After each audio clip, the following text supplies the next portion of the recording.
Espíritu Santo. Amén. Del libro del profeta Isaías. Esto dice el Señor: Voy a crear un cielo nuevo y una tierra nueva. Ya no recordaré lo pasado, lo olvidaré de corazón. Se llenarán ustedes de gozo y de perpetua alegría por lo que voy a crear.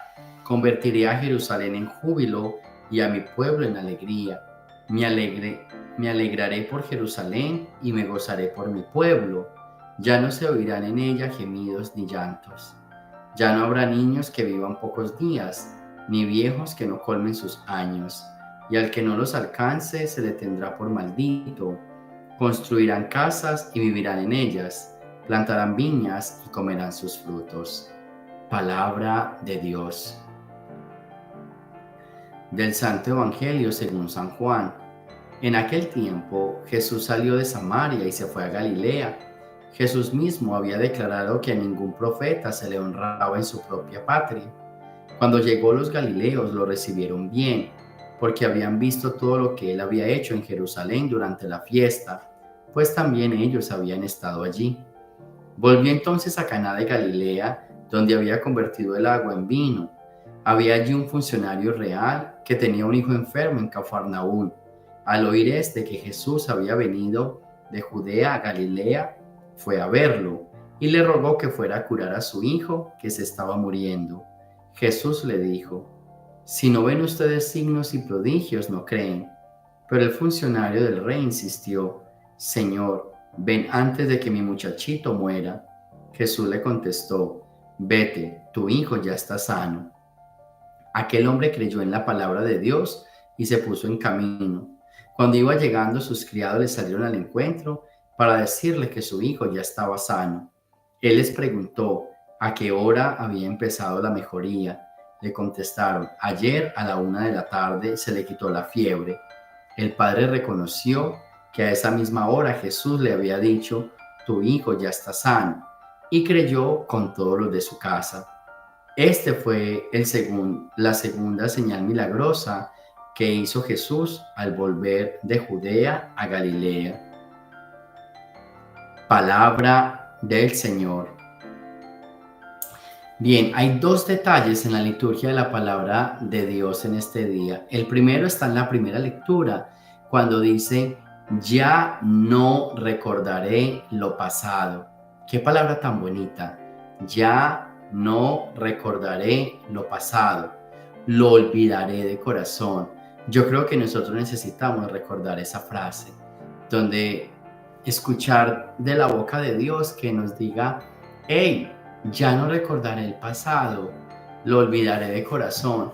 Yo a veces pienso que cuando nosotros pensamos que Dios recuerda nuestro pasado y por eso nos va a castigar, yo creo que Dios se siente frustrado, porque Dios dice: yo no sé cómo hacerle entender a esta gente que yo ya no recuerdo el pasado, que yo solo estoy mirando el presente. Y a veces es como una provocación divina, porque es que Dios nos ha dicho varias veces que el Señor le importa nuestro presente, Él es omnipresente, pero aún así nosotros insistimos en que Él mira nuestro pasado, nos juzga por nuestro pasado, y entonces nuestro pasado, cálmese, ya Dios no recordará nuestro pasado, Dios se fija en nuestro presente, y esto es bien importante que lo tengamos en cuenta. ¿Por qué? Porque muchas veces seguimos pensando de que Dios nos va a castigar por nuestro pasado, de que Dios está enojado porque en el pasado yo no he podido perdonarlo, y yo creo que Dios no me ha perdonado porque el pasado. Hey, grábate esta frase. Dios dice: ya no recordaré lo pasado. Y miren lo que dice: lo olvidaré de corazón. O sea, hey, en serio, yo lo voy a olvidar. Porque nos cuesta a los seres humanos pensar que Dios olvida el pasado. O sea, porque nos cuesta pensar de que Dios no lo recuerda.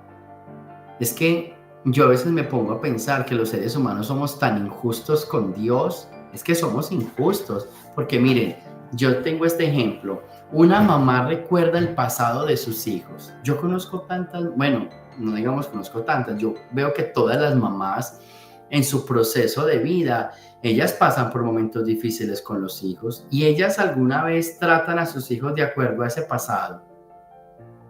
todavía, o sea, ya muertos y habiendo hecho tanto daño, aún así los sigue queriendo, los lloran, sufren por ellos. Ella no recuerda el pasado, ella no dice, oh, siquiera se murió porque tú eras un ladrón o porque tú eres un mal hijo.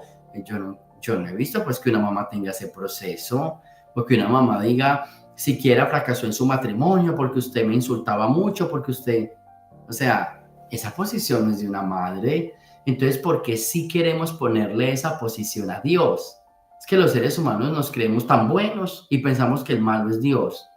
Si yo soy malo y olvido el pasado de los demás, mamás, papás que me escuchan, ustedes olvidan el pasado de sus hijos y los perdonan y los reciben y les dan oportunidades. Pareciera que se les olvidara todo lo malo que fue. Pareciera como que ustedes no recordaran que este hijo te insultó, te abandonó, te robó, y aún así lo recibes en tu casa, vuelve, le das otra oportunidad, lo perdonas, insistes con él. Si nosotros que somos malos hacemos eso, ¿por qué pensamos que Dios no lo puede hacer también con nosotros? ¿O es que Dios es más malo que nosotros? ¿No les parece que somos tan injustos? Y eso que esta palabra es bien bonita, a lo que me sale, no, a lo que tengo aquí en la mente para decirles a estas personas que viven diciendo de que Dios recuerda el pasado lo tiene que confesar y Dios no lo perdona. Qué tristeza, ustedes no han entendido lo que significa la dinámica del amor de Dios. Uno, y dos, ustedes se creen más buenos que Dios. Ustedes como que a veces nosotros nos creemos más buenos que Dios, porque nosotros sí hacemos ese proceso. Y vuelvo y repito, con los hijos, hasta con los amigos, uno hasta con los amigos. Uno a veces sabe que el amigo lo ofendió, pero aún así lo perdona y vuelve y confía. Y uno no le vive reprochando al amigo ese pasado, uno lo olvida. Entonces, ¿por qué Dios, que es más bueno que yo, supremamente bueno, porque creen que Él sí lo recuerda? Eso es triste. Eso no tiene nombre y para mí eso sí es pecado, poner esa dinámica a Dios. No lo vuelvan a hacer ustedes. Mira, a Dios le interesa tu presente, a Dios no le interesa tu pasado. Si tú en el presente te acercas a Dios y te conviertes, ya, listo, deja el pasado, déjalo quieto, no lo toques. Y no te vuelvas a acercar a un padre diciendo, ay padre, yo me acordé de un pecado de hace 50 años. No pongas a prueba a Dios. Qué tristeza. ¿Acaso tu mamá se acordó de que hace 50 años tú la ofendiste? ¿Acaso tu mamá te está diciendo algo? ¿Acaso tu mamá antes de morir te dice, yo no te quiero porque tú me ofendiste cuando eras niño? ¿Qué sentirá uno cuando los padres recuerden eso y se lo digan a uno? ¿No se sentirá feo? Entonces, porque Dios sí lo hace. ¿Es que Dios es más malo que usted o qué? Que usted se cree Dios. Y esas son las corrientes que a veces están en nuestra iglesia.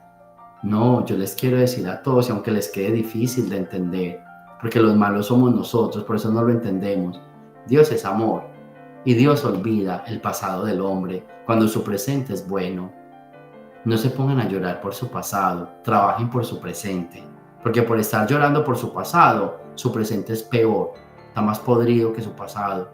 Seamos buenos ahora, que el pasado Dios lo borra, no se preocupen por eso.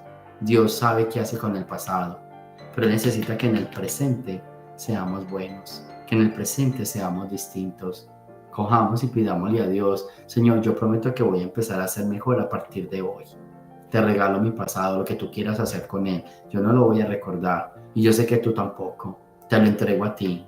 Lo que sí te prometo es que a partir de ahora seré una persona nueva y diferente. A partir de ahora seré mejor. Entonces pidámosle a Dios que nos ayude en ese tema. Y luego viene el Evangelio y dice, el Señor vuelve a Galilea.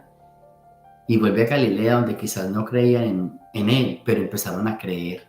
Es difícil que crean en nuestra propia tierra, pero con fe, con optimismo, con buena conducta pueden creer. Eso se puede, con perseverancia. No pierdan la guardia, no pierdan la fe, no se desesperen. En algún momento el pueblo va a creer en nosotros, aunque se haga difícil al inicio.